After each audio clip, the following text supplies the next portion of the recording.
The keys. Hand them over. My father's voice cut through the chatter like a knife.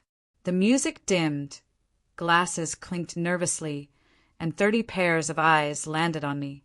My unemployed sister leaned back in her chair, smirking, as though she had already moved into my penthouse. I felt my stomach twist. This can't be happening, I thought. But it was.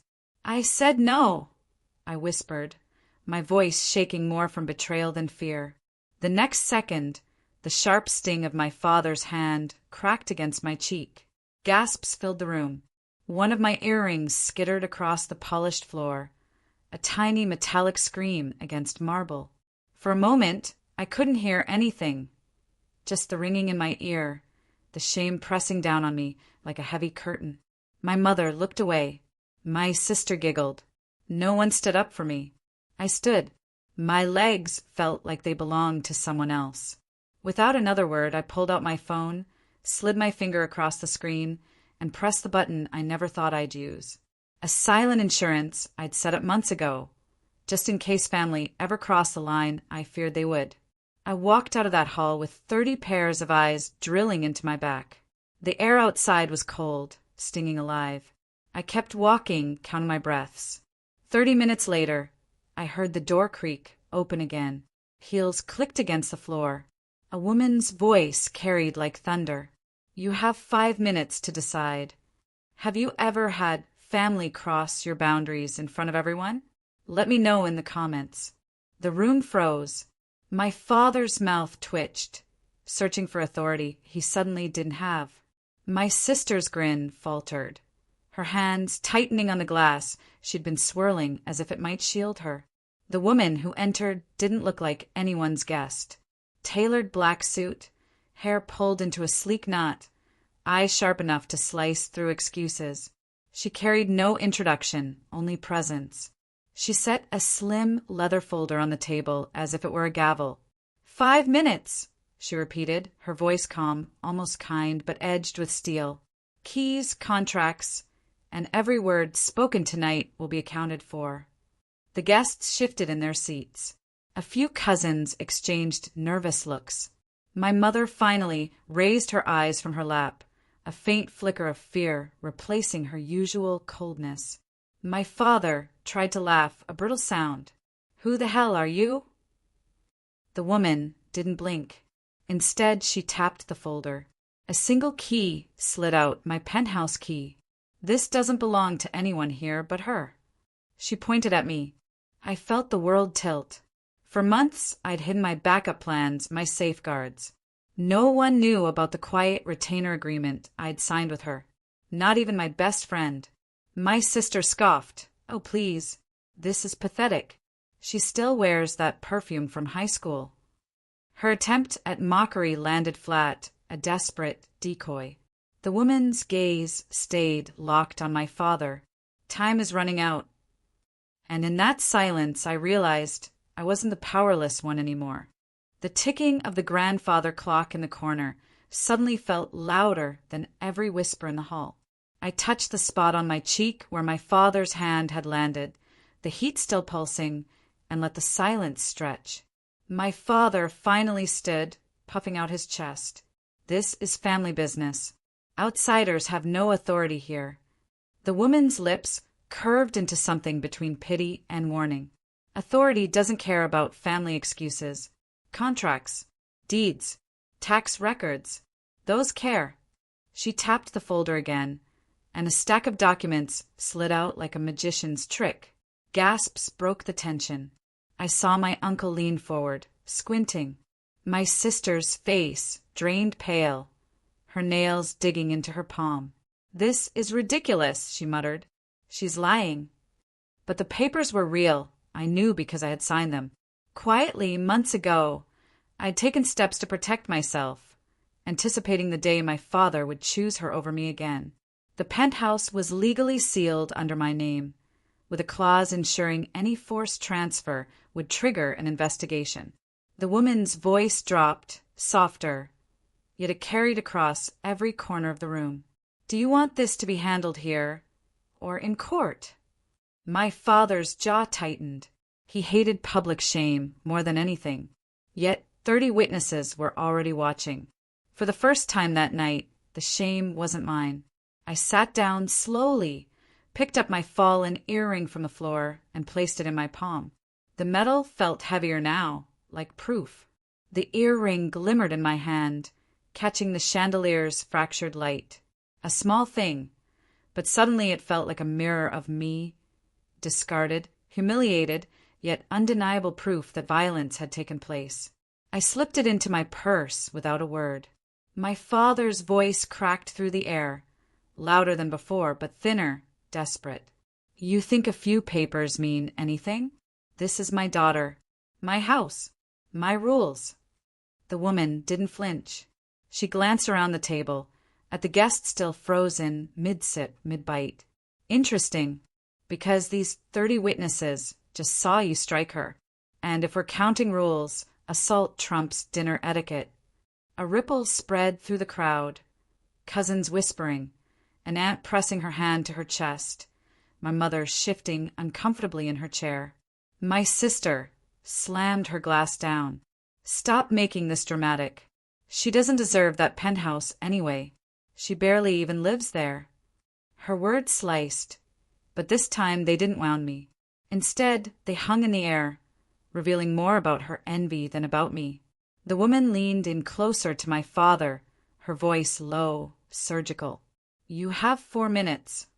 For once, my father had no quick retort.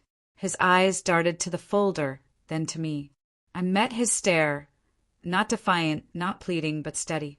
The room smelled of spilt wine and tension, the clink of a dropped fork echoing like a gunshot. That was the moment I realized my silence had become the loudest voice in the room. The air felt like it could snap in half. My father's fingers twitched at his side, the same hands that had once lifted me onto his shoulders, now trembling with the weight of being seen. 3 minutes, the woman reminded, her tone patient, clinical, like a doctor waiting for a pulse that refused to come. My sister leaned forward, eyes sharp, voice shrill. You're really going to let her ruin this family? Over a condo she barely even uses. The word ruin lodged itself in me. How easily she turned my boundaries into betrayal, her laziness into entitlement. I wanted to laugh. Instead, I stared at the half-eaten cake on the table, its frosting smeared like a crime scene. I don't want your rules, I said finally, my voice steady enough to shock even myself. And I won't apologize for what's mine. My mother spoke at last, so softly it was almost a whisper. Maybe we should stop this. Her words startled me more than the slap had. For the first time in years, she wasn't defending him. She wasn't defending her. My father's jaw tightened, but his shoulders slumped, the fight draining out of him. This is your doing, he spat at me, but there was no fire behind it, only shame.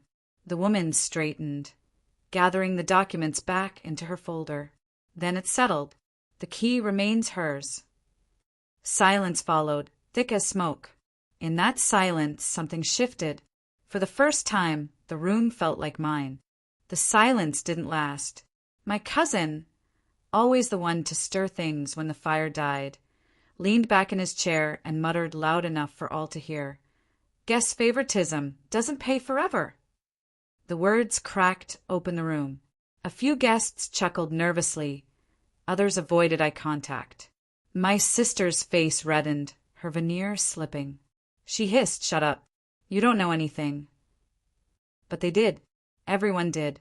For years, I'd been the one paying mortgages, covering bills, fixing messes, while she floated through excuses. And still they chose her. Tonight, it unraveled in public view. The woman closed her folder, her work seemingly finished. But before leaving, she placed a single card in front of my father. "If you ever try to coerce her again, we'll take this to court." And the records don't vanish as easily as family loyalty. The chandelier above buzzed faintly, its light flickering. I stared at the shadows shifting across the table, like cracks forming in a painting too old to hold itself together. My father didn't move. My mother's lips parted as if to speak, then sealed shut. My sister turned her glare to me, venom dripping. You'll regret this. You think money makes you untouchable. I wanted to answer, but words felt too small. Instead, I traced the curve of my recovered earring in my purse, its sharp clasp pricking my skin. Glass can cut, and maybe, just maybe, it was finally their turn to bleed from the truth. The chandelier's flicker steadied, but the room didn't. Whispers tumbled like dominoes, each guest rehearsing how they'd later recount this scandal at safer tables. My father sank into his chair, his authority cracked, his silence louder than all their murmurs. I rose slowly, my chair scraping against the marble, deliberate, unhurried. You humiliated me in front of 30 witnesses tonight, I said, my voice low but carrying. But in the end, it wasn't me who looked small. My sister shot up, slamming her palms onto the table. You're not better than me. You just got lucky. Without that penthouse, you're nothing. Her words should have stung, but instead they crystallized the truth. She measured worth only in what she could take from others. The woman in black lingered by the door, arms folded, eyes locked on me, waiting, like she already knew this wasn't just about contracts or keys. It was about reclaiming space I'd been denied my whole life. I reached into my purse, pulled out the earring, and held it up. The small piece of metal glittered under the light. This, I said softly, is what violence looks like when you pretend it's love. Gasps rustled through the guests. My mother finally covered her face with her hands. My father's gaze dropped to the floor. And my sister? She laughed, a brittle, hollow sound, until her voice broke. The woman's words echoed one last time. 5 minutes! But now the countdown wasn't hers. It was mine. The clock struck, its chimes spilling into the tension like water over stone. No one moved. The air smelled of wax, wine, and something sharper, shame that clung to every surface. I slipped the earring back into place, its weight balanced again, not as decoration, but as proof. I looked around the table, at the relatives who had laughed when my father struck me, who had smirked when my sister reached for what wasn't hers. Their eyes avoided mine now, as though silence could erase what they'd witnessed. I won't fight for a seat at this table anymore, I said, my voice steady. You wanted to make me small, but all you did was show everyone who you really are. My father's lips parted, but no words came. My mother lowered her hands, her face pale, eyes wet. My sister shook her head in disbelief, still clinging to the fantasy that the world owed her. The woman closed the door behind her, leaving the echo of her heels in her wake. But she'd left me something greater than documents. She'd left me clarity. I turned toward the exit, and with every step I felt lighter. The penthouse, the contracts, the wealth, they were mine, yes. But so was the right to breathe without begging for permission. As I reached the threshold, I paused, letting the room drink in my silence one last time. Then I said, this party wasn't my humiliation, it was your confession. And with that I walked out free.